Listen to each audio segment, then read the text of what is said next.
Good evening.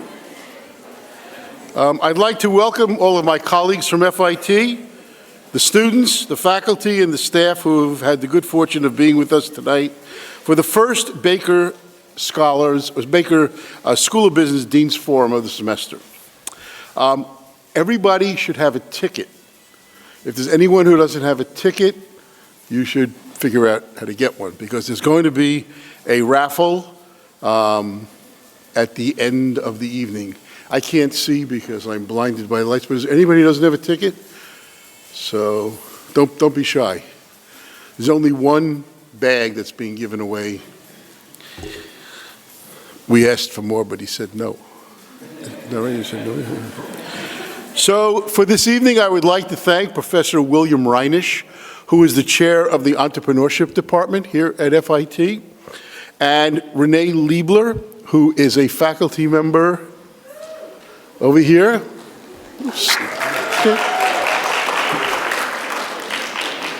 Renee Liebler, who's a faculty member. It's good to have applause. My name is Stephen Frumpkin. I'm the dean of the J.M. Patty Baker School of Business and Technology. And we are very thankful, and we welcome Charles Gorra, who is the CEO and founder of Rebag. Thank you for coming.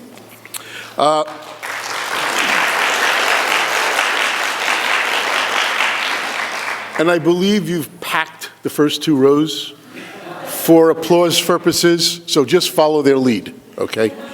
Mr. Gorra is reinventing the future of the luxury bag market and industry with an innovative and transparent resale process, which I'm sure you'll get into in the conversation you're going to have with Professor Reinisch.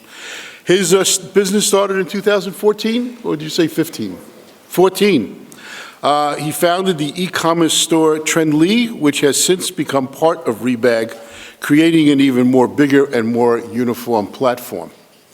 It's an interesting company. I hope all of you have looked up some information about it prior to coming here this evening. It's very powerful through an innovative business model that lets anyone authenticate a designer handbag. From a retail point of view, Rebag has opened several stores, including one in New York City, that features a Rebag bar where customers can constantly or instantaneously sell their bags. They have over 50 brands, Chanel, Prada, Louis Vuitton, Gucci, and others, and a limited edition specialized designer collaborations that you do with special designers, which is quite interesting. Previously, Charles was a private equity investor at TPG Capital and a financial analyst in mergers and acquisitions at Goldman Sachs before working in the business development area of Rent the Runway, and we've had Jennifer Hyman here on previous occasions to speak with us. He received his master's in finance from Paris University and an MBA from the Harvard Business School. Did you know her at Harvard? Did you know her at Harvard? No? Okay. The format tonight is very informal. Professor Reinisch and Mr. Gorra will converse on stage, and then we will open the floor to questions. I believe we have some mics that will pass. Oh, there are some mics on the side. Please go up to them and ask your question from there so we all can hear it. So at this point, let me not say much more. Let me welcome Charles and William to the stage, and thank you for the evening.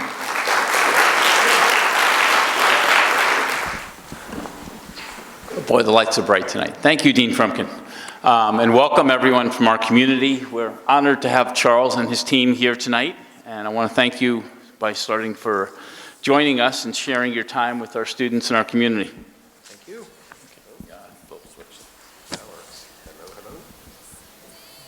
Push it up. Yeah. Hello. Yeah. Great. Hi, everyone. This is Charles. Yeah, thanks for inviting. Super happy to be here. We have a full house. That's exciting. Yeah, sure. Well, we try. So, as Dean Frumpkin said, we'd like to keep this very informal. I'm trying to make it interesting to our students and our community. Charles, we went over previously. I have a few questions for you, and then I want to make sure we have plenty of time to get our questions from our community and our students before I know everyone. The low light of the evening will be the raffle, but we can move on from there. Again, Charles, thank you for your time and coming here. I guess the first question that I thought might be interesting to our community was tell us a little bit about where the idea for Rebag came from. Obviously, we've heard your impressive background, Rent the Runway, private equity. When did you have the idea? Where did it come from? How did it kind of germinate? Yeah, so I guess it all started after I worked at Rent the Runway. So I came to the US in 2012. At that point, I was in Harvard Business School, which is a 2-year program. And in between those 2 years, I worked a few months with Jen and Jenny at the time. So at the time, Rent the Runway was a two-ish year-old business. So already pretty successful for a 2-year-old business, but obviously not where it is 7 years later. And I was really fascinated by what they're doing, and that sort of got me into the fashion re-commerce space. And then I somehow snowballed into that. I bounced around like a few business models, tried a few things, and then a year beyond that, it became Rebag. Cool. Great, thank you. The next kind of question I wanted to ask, obviously working with your team, prepping for tonight, you have a great business, you have a great business model today. How do you stay connected with your customers? Now, I read a lot about Claire, which some of our students might or might not be familiar with. Maybe you can tell them a little bit about that. How does that fit in with your customer connection, customer relationship model, and where are you going in terms of interfacing with the customer?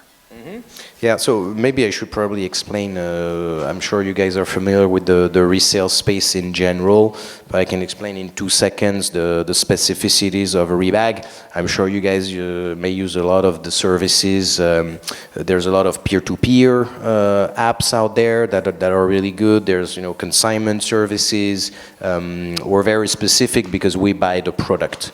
Right, so we're luxury-centric, accessories, small leather goods, and we buy up front, right? So you show us an item, we'll give you the price, we'll take it off your hand, so we're triangulating for speed and immediacy. So that's kind of our difference.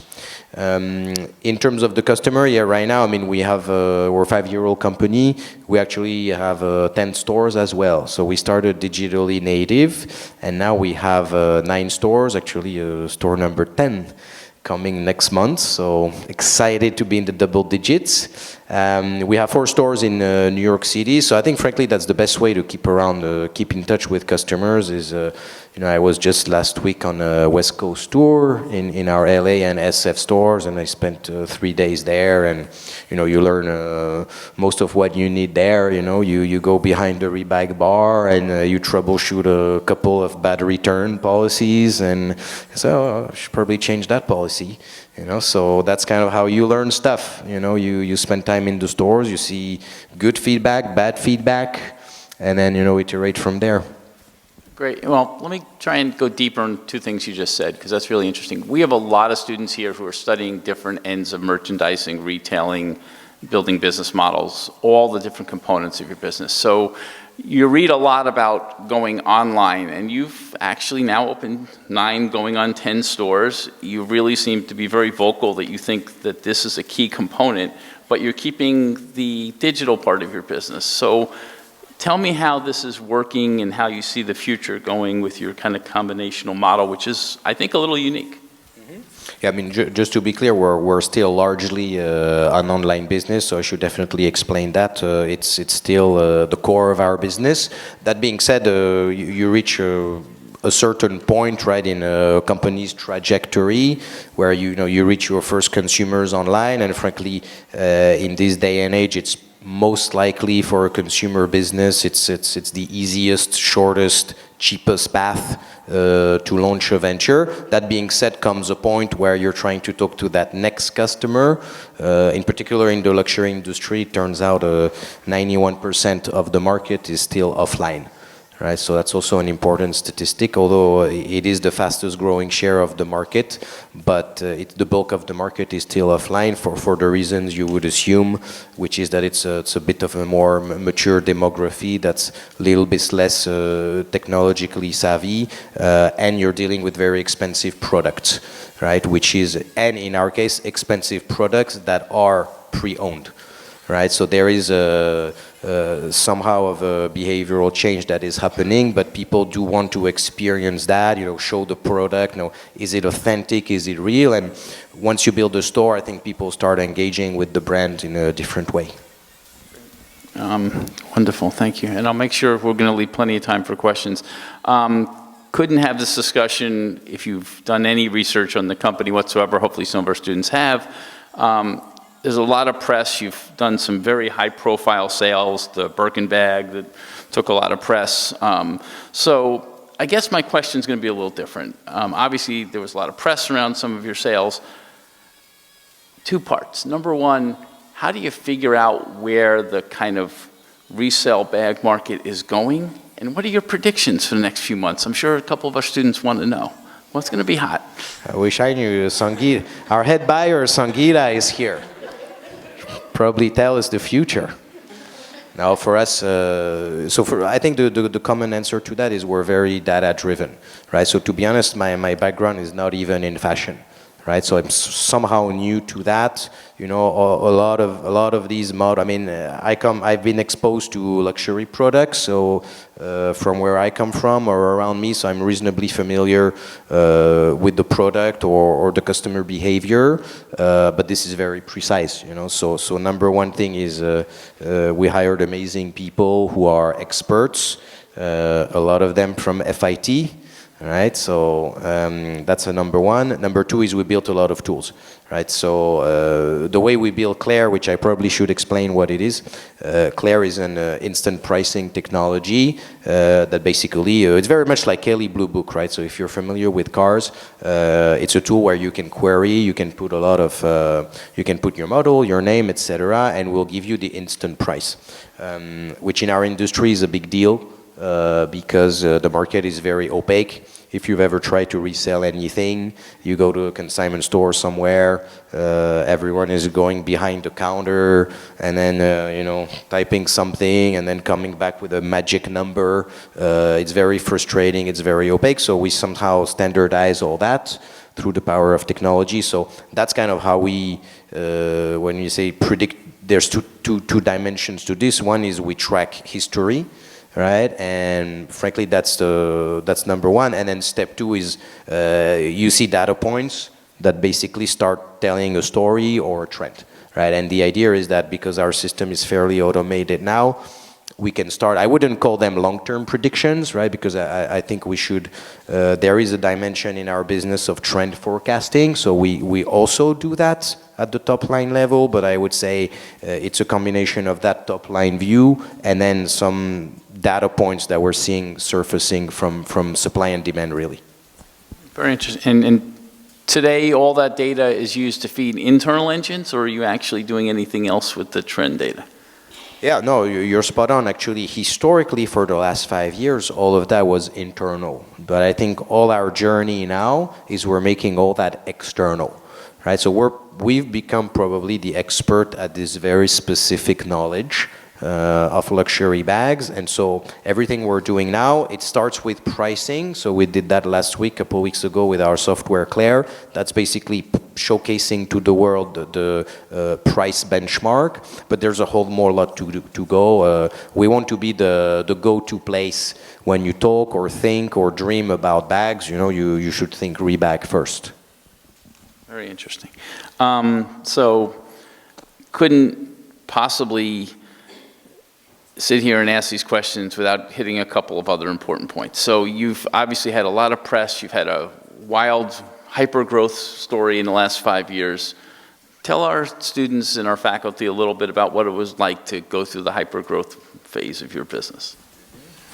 Yeah, that's a journey for sure. But the fun fact is all of it, we're actually neighbors.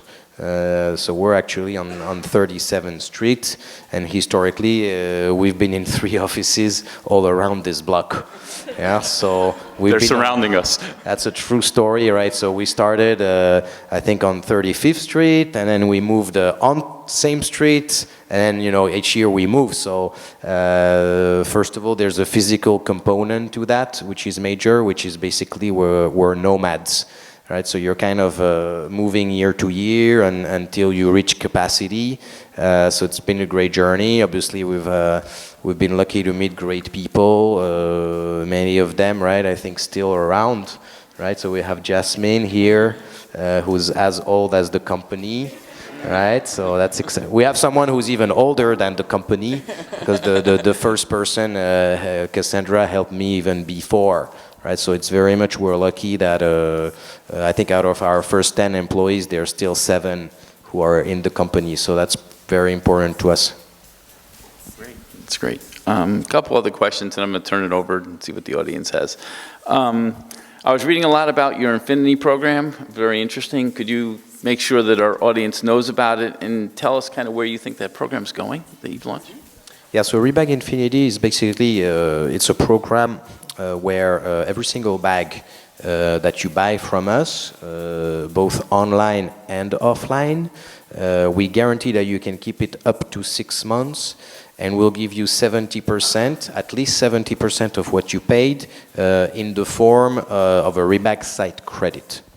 Right, so what that does is basically you buy a bag $1,000, you wear it 6 months, we'll give you back at least 700 or more if we can, in the form of a Rebag credit. So it's basically a loyalty program. Also, to be clear, I shouldn't probably even say a program, because it comes for free, already embedded. It is not a membership. It is a free option that comes with every single purchase of a Rebag bag. And the reason we came up with that is we get asked all the time, can I rent bags? Right, so I see Rent the Runway was here, love it, I think it's beautiful. Everyone asks us all the time, I'd like to pay X and every month get a new bag. And there's actually companies who does that. To which I say it's wonderful, very difficult to execute. I was at Rent the Runway. I think people underestimate the complexity, operationally, systems-wise, technologically. I mean, as much as I love Rent the Runway, they're a 10-year-old company. They raised $500 million, and 2 weeks ago, they had to shut down for a couple weeks because of technology issues, right? So if they can't figure it out with 500 million, go and try it on your own, right? So I'm not.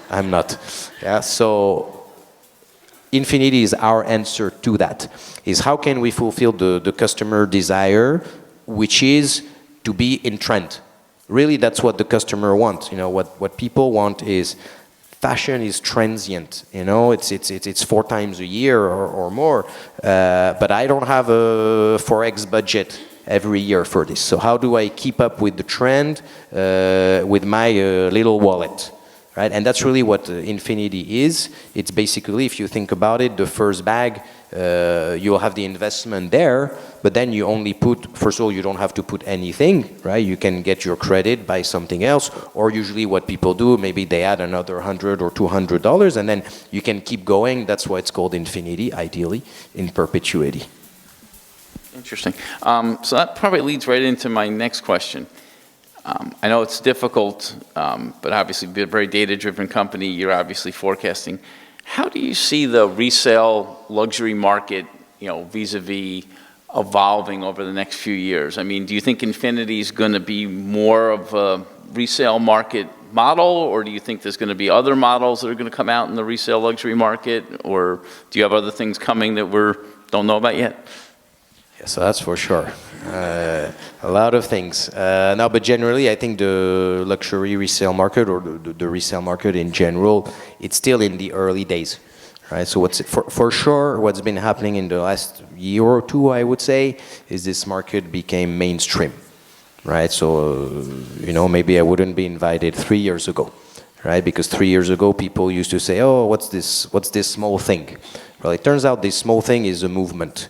Right, it's a fundamental change of how consumers behave, which was our initial bet. Right, is that you fast forward 5 years, now everyone in this room knows fashion companies burn products. Right, actually, fashion is the second biggest contributor to global warming. Right, so. Why? Because we buy a bunch of items and then we wear them once or twice, and then we destroy them in a landfill somewhere, right? Including me. So That can't go on. That just can't go on. So I think what's happening now is there's much more, and it's a way bigger movement that goes beyond the luxury space. You know, it's there's movements in Europe where people stop taking the plane, and actually plane rides in Northern Europe are decreasing 5% this year, right? For the same reason. So all of these things are linked.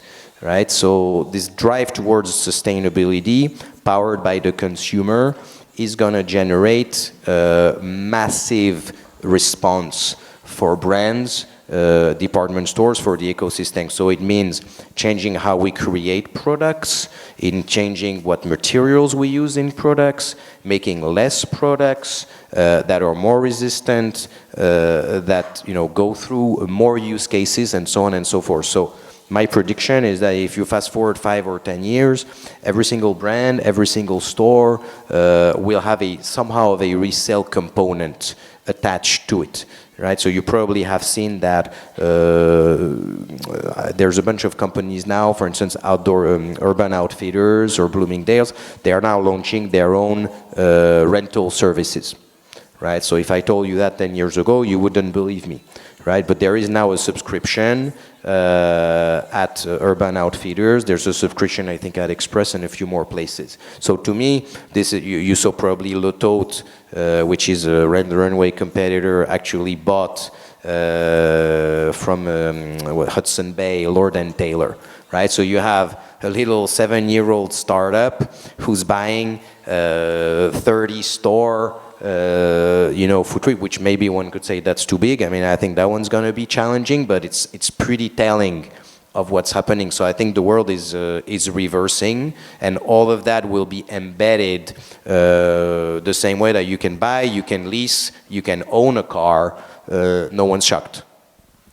So great. Follow-up question to that. I mean, I know our community and for example, at least personally, as I've dealt with some of our students and our faculty here, there's tremendous belief in how the sustainability movement is changing our industry.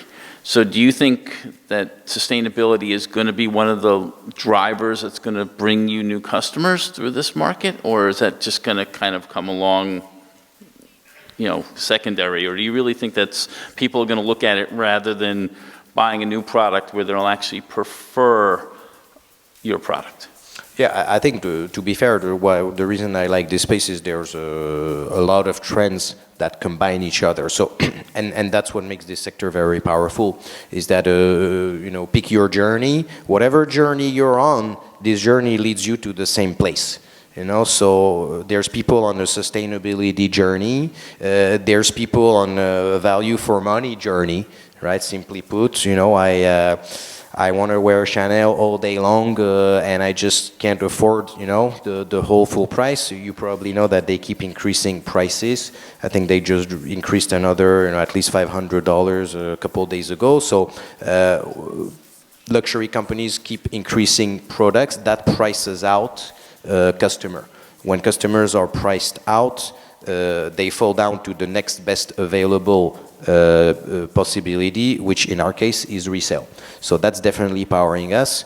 And then there's everything around what I would say, call it collaborative consumption. So I'm sure in this room, people do Ubers and Airbnbs and rent the runway, and it's totally the new normal. So the fact that we don't need to own assets anymore, or I guess certainly the younger generation is less focused on owning and more focused on showcasing. All right, so I'm going to just hit 2 more questions and want to leave plenty of time for our audience here. Obviously, I think I always get this question from students, so I'll shoot it to you. You've been extremely successful. You just raised $25 million in the C round. You've been through, a couple rounds.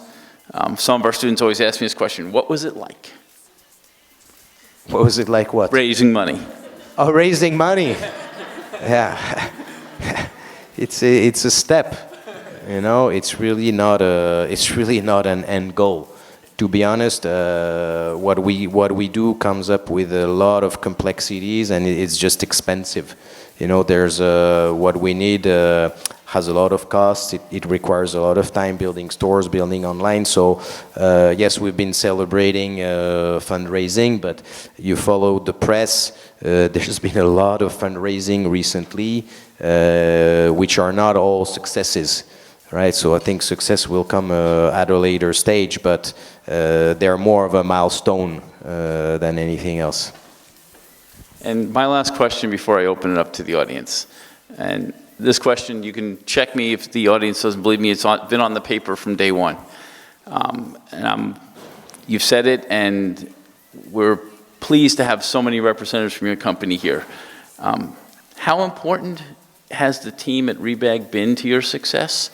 And how do you recruit and manage the team? Yeah, so you see, Rebag team. You see, they're so important that all here. I told them we're going to FIT, and then I learned suddenly there's like 12 people coming. And I'm like, yeah, so it's everything. It's when you start, you have nothing, right? So if I go back like 5 years, even if you have money, money is a commodity. You go to the bank, you get money, you go outdoors, New York City, money is everywhere, right? You have a half of a good idea, you're smart people, you'll get money. Right now, will you have smart people to join your crew? That I don't know, right? Because that you can't buy, right? So if you ask people, why are you around? There's always someone somewhere who pays $1 more. Right, so the reason people are here for 5 years, it's because there's something more. It's because we're going somewhere, right? And it's not always rosy, There's always like ups and downs, that's for sure. But it's a journey, When you go somewhere, there's turbulence once in a while, but hopefully you land. Well, and the second half of the question, which I know is of interest, so you've obviously assembled a great team, you've been great successful. How are you going to recruit and grow the team? That's why we're here today. So, FIT, we have plenty of jobs. You heard it. We have buyers here. We have buyers, operations, customer service, e-commerce, authentication. That's a career that's not very well known of. I think we have Taylor here, who's a FIT graduate from last year, who's with our head authenticator, Jacqueline. So make sure to talk to her, because I don't think it's reported, but this is a new career that, in my opinion, is not very much explained, and we can train and grow people who have the underlying skills. I think I just learned something that I'm going to talk to our career people about. We should be pushing authentication. Yeah, there's scarcity of authenticators everywhere in the world, so make sure to develop that. I actually hope they should really be a class. So what you need for authentication is observation, product knowledge, history. So people who are really good at authenticators is people who know about the history, about how products are made, and who are very attentive to detail. Can I use that with you when I put through the curriculum for the authentication class, that you said there should be a class on this? Yeah, honestly, okay. I do think so. Like it's a career, and we can train people, but there needs to be more awareness of that field. That's cool. I like that. All right, so like I said, I don't like talking. Some of you know me for that. We have two representatives. Do we have any, it's hard for us to see here with the lights, but do we have any students or members of the community that would like to ask a question? I can go all night, but I'd rather have you ask. Thank you. Hey, so you touched a bit on this where you were trying to reach the next customer, and that's your reason of going brick and mortar. Do you feel like once you brought it to store, not only did you generate organic new customers, but did you also see a crossover of people who wouldn't have necessarily continued to buy luxury online but switched over after visiting your store? Yeah, that's for sure. I mean, we had a lot of people who were engaged online, so who were somehow in our funnel, right? People, maybe they've following us on Instagram, maybe they sign up for the newsletters, maybe they put a few products in the cart, but they didn't really convert, right? And so all these people, once we have the store, we have specific campaigns to get them to stores locally. And for sure, I heard that an immense amount of times. I heard about it, I was following you guys, but then I wasn't comfortable, and then suddenly when I come to the store and I experience the brand, that's what closed it. Do you feel like Rebag also goes into the same market as people who are buying luxury products at the retail price? Do you feel like you're also reaching that market? I'm sorry, say it again? So for people who are buying new luxury products, do you feel like you're also getting some of those consumers as well? Yeah, I mean, this is a good point. I mean, we really have two customers, right? So the customer you're describing is a little bit more of our seller, right? So people who go to the first-hand retail stores, they are people who like newness, right? So they like items out of the runway, right? So if you like that, we don't have it, right? So if you like that, you're our provider. So we're going to make everything we can to make your selling process easy, give you dollars, and then the philosophy is that the more dollars we give you back, the more you go and upgrade from the runway, and you're the one who's fueling the first-hand market. So our thesis is actually that this is kind of a philosophical question. There's a lot of debate with brands, is the resale space beneficial or not to the space in general, to which we're saying most likely yes. And the answer is yes, because we provide liquidity to the seller, who can then reinvest these dollars. On the other side, most of our customers, they're first-timers, right? They're first-timers. There's people who don't have $5,000 to spend at Chanel. They may have $1,000 that you put on the credit card over like 8 months, right? And that's totally great. That's totally great, because then it means for $80 a month, you can get your first LV. Right, so to some extent, we are more fighting with aspirational companies, maybe contemporary brands, and less so of the hyper-luxurious customer. Do you find any of your customers actually are searching out for bags that were a couple years old and they can't get now on the retail market? So they're actually searching for something that's... Yeah, so I mean, there's definitely various behaviors, but part of what you're saying, like a limited edition, vintage items, like this is more of the treasure hunt or collectible items. Yeah, we definitely get that customer. Hey, so I've got the next question. I was wondering kind of more on your marketing philosophy, how you would approach, because I understand your store, especially like getting them to interact with the product. Primarily, I'm imagining it's through e-commerce. You won't have most of your supply there. But when especially before you had the store, how did you begin building like customer relations and trust? Mm-hmm. Yeah, but the first customers we found is, who was there? Rachel, you were there? So you want to know how we did this? I took a suit, and I took 5 people, and then we went on Madison Avenue, right? And then we would travel the whole day on Madison Avenue giving flyers to people. Right, and literally talking to people. And then chances are, because it's a high-end product, chances are, if you talk to 100 people outside of the Hermes store, once every blue moon, you find one, right? And then, but if it's a Birkin, you just made $10,000, right? So that's what we did for days and days. So literally, it's free, it's available, it's not scalable, but that was our version 0 when we had like literally we were 5 people, and we would just literally go up and down with no money. And obviously we had social, but historically we just found them with what I would call unscalable approaches. Did you like expand primarily through word of mouth and affiliates, or did you have like a marketing pipeline? No, of course, we were layering up on top of that the traditional tools, right? But we were mostly using organic social media at the time, right? So sometimes I hear people, I'm going to build the company, I'm going to start buying, Google keywords. But that's nothing. That's not a brand. That's not a connection. The other guy next to you can buy the same keywords and again pay $1 more.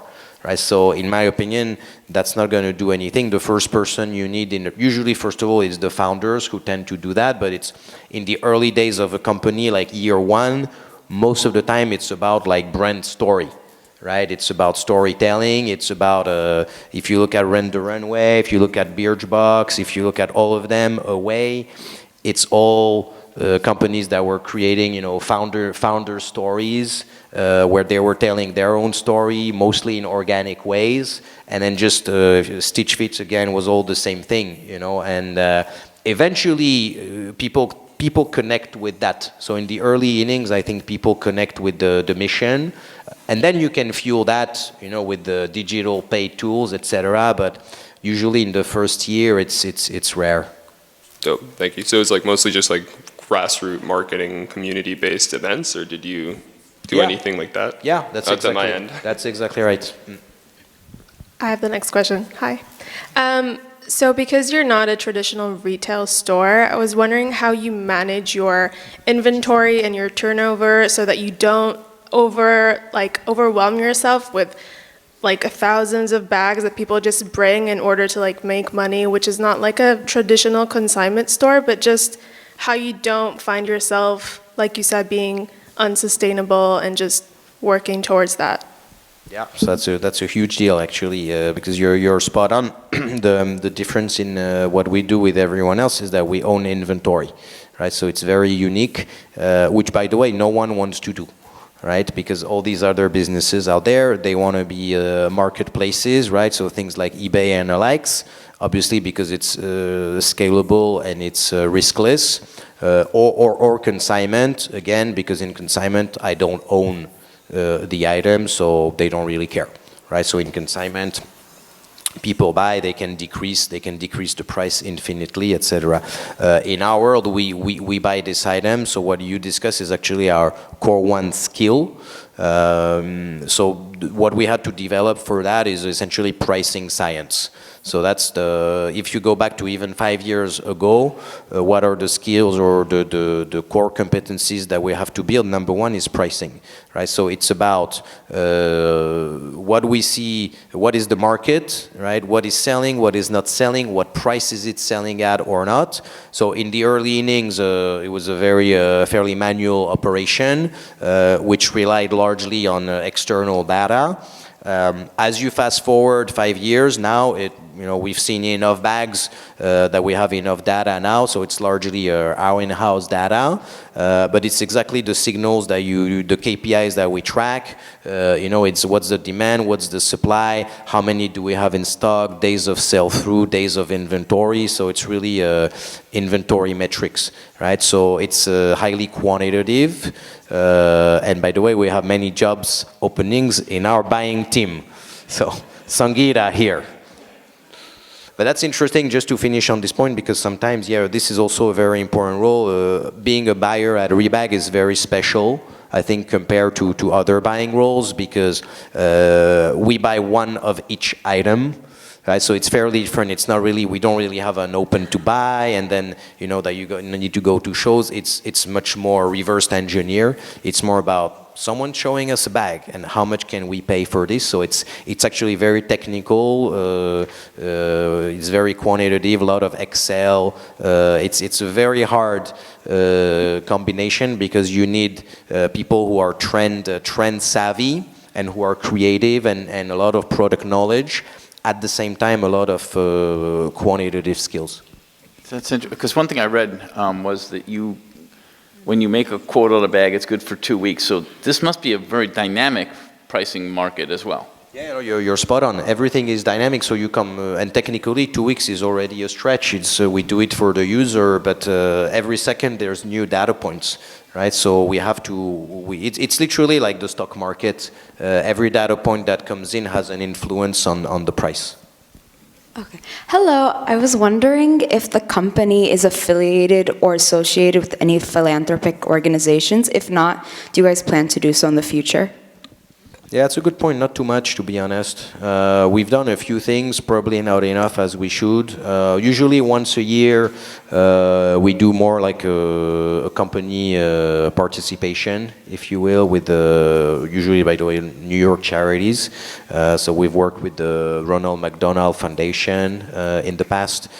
We've given, some share of the proceeds. We've given some share of our time. But it's not something that we've been probably active enough. Okay. Thank you. Hi. So I just had a quick comment about what the young man had said earlier about the idea of understanding within the early days, it's not necessarily about like what you can do with marketing, but just taking it back to how it was always done before. Before the internet, it was always about beating the pavement and be able to get your story out there without actually having to spend money to generate, I guess, excitement or interest in the brand. And then I would like to add in terms of a question, which is, have you thought of, I'm not sure if this is like a cornerstone of what your brand story is, but the idea of Rebag and sustainability, have you thought about with your business or with your company, having that be a part of the brand story and the brand identity?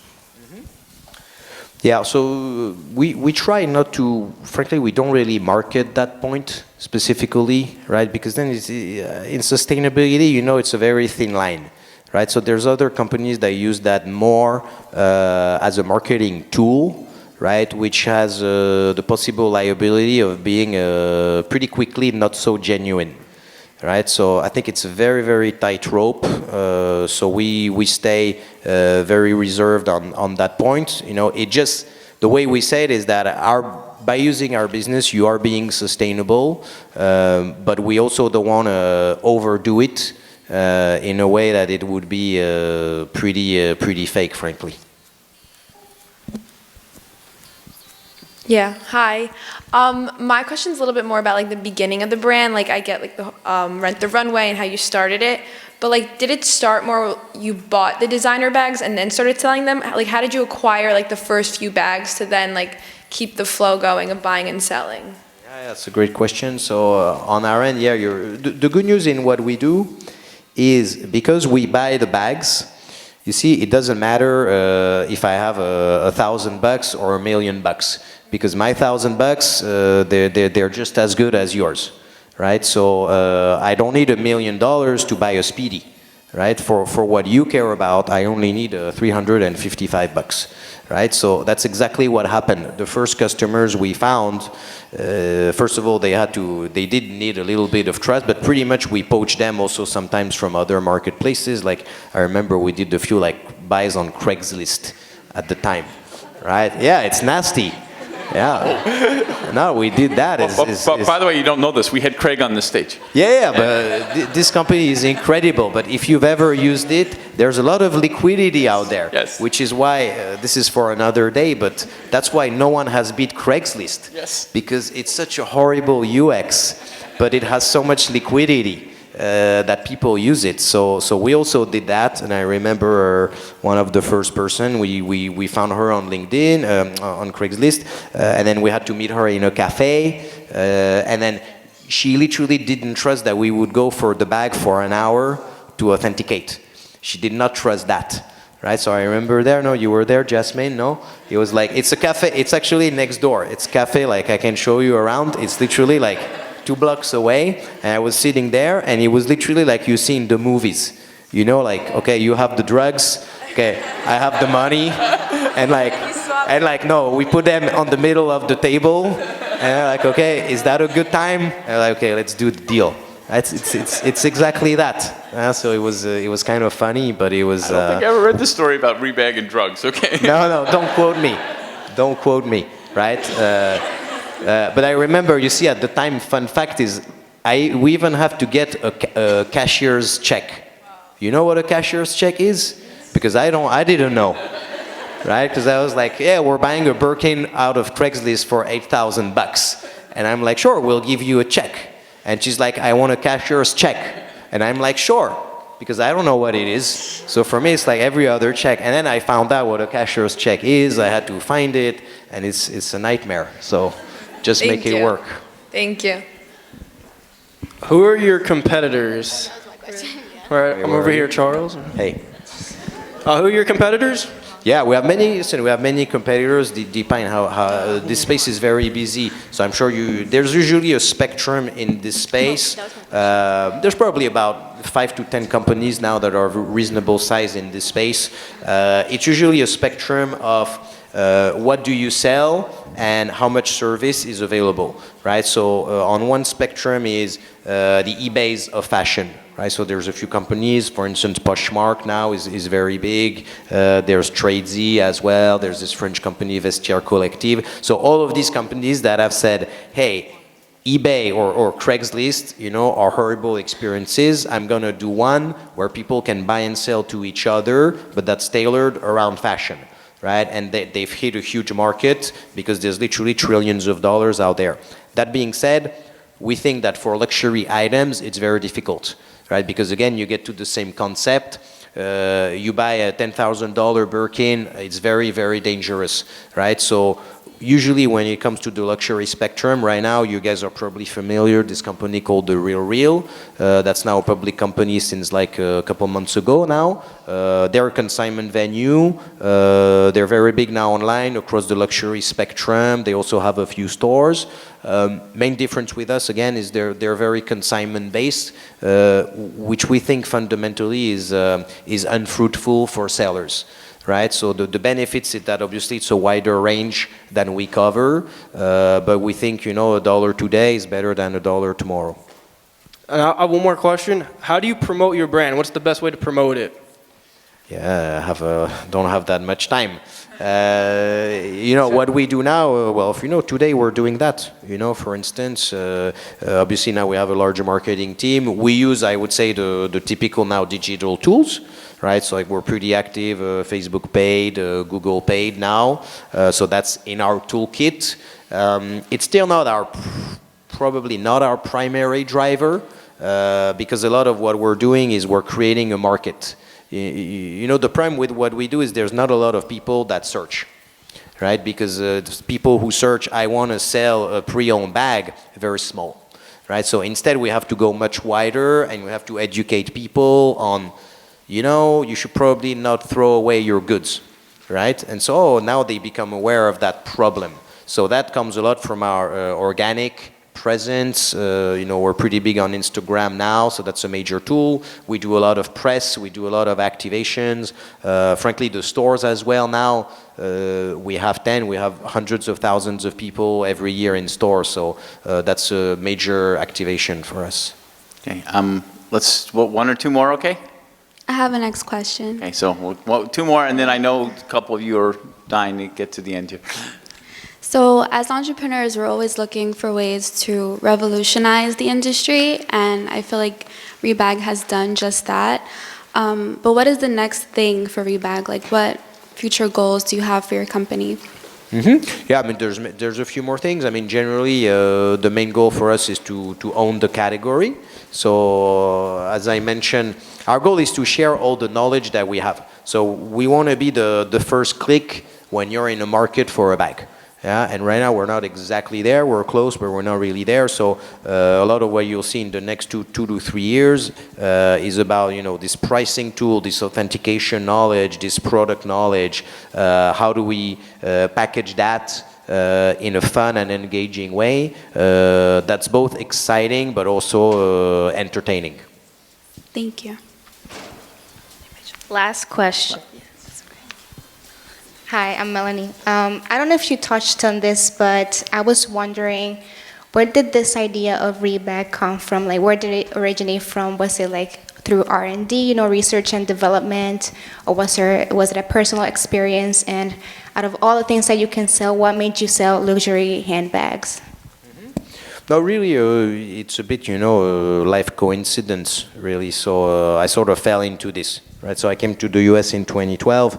I really wanted to, again, not really from this fashion space in the first place. I came here to start a company that I was pretty clear on. And then it's a journey. You find out, like, what themes resonate with you. And then, frankly, you have to pick up on what life throws at you. In my case, I met Jen and Jenny from When the Runway, and I don't know why, but I had a sixth sense. I was like, everything you're doing makes sense to me. You know, I read the case, I talked to them. First of all, if you ever meet them, you'll know exactly what I'm talking about. They're quite impressive people. And then everything I read on paper, I was like, I wish I had written every single line of this, right? Because everyone you can't say no to that.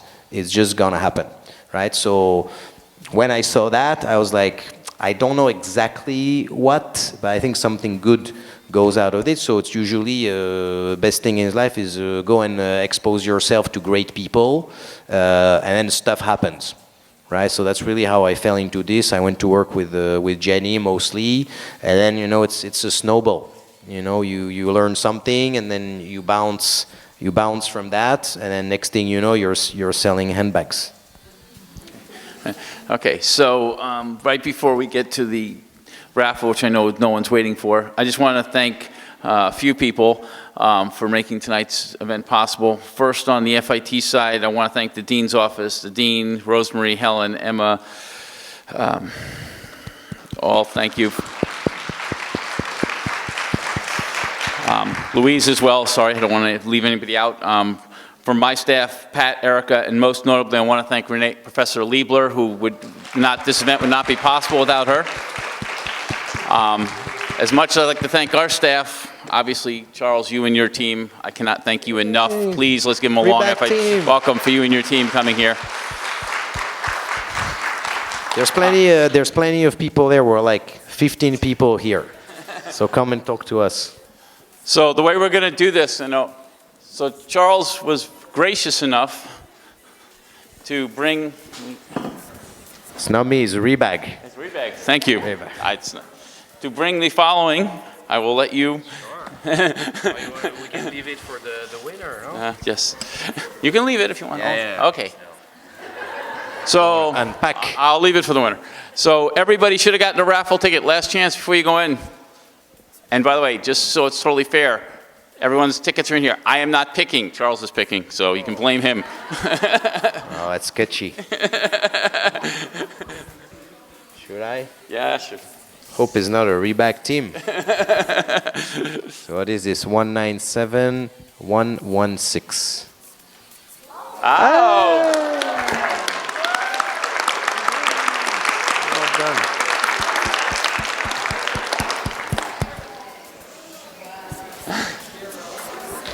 Before you all leave, we have to give our winner our bag, and we have one more quick thing.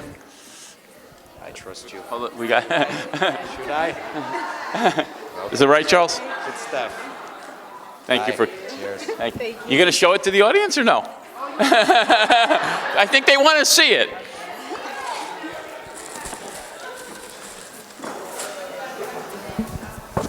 She doesn't want to show it to the audience. She's worried she's going to not be able to bring it back to Rebag for 70%, right?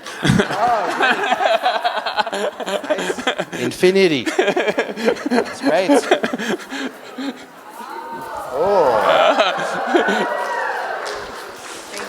And the last thing I have, it's not nearly as good as the bag, I'm sorry, but it's as best we could come up with from FIT for Charles and his team for time here, a sweatshirt for you, sir. Oh, that's really nice. Thank you. Appreciate it. So now we can be part of the FIT community, and you can have it to walk around with your office mates.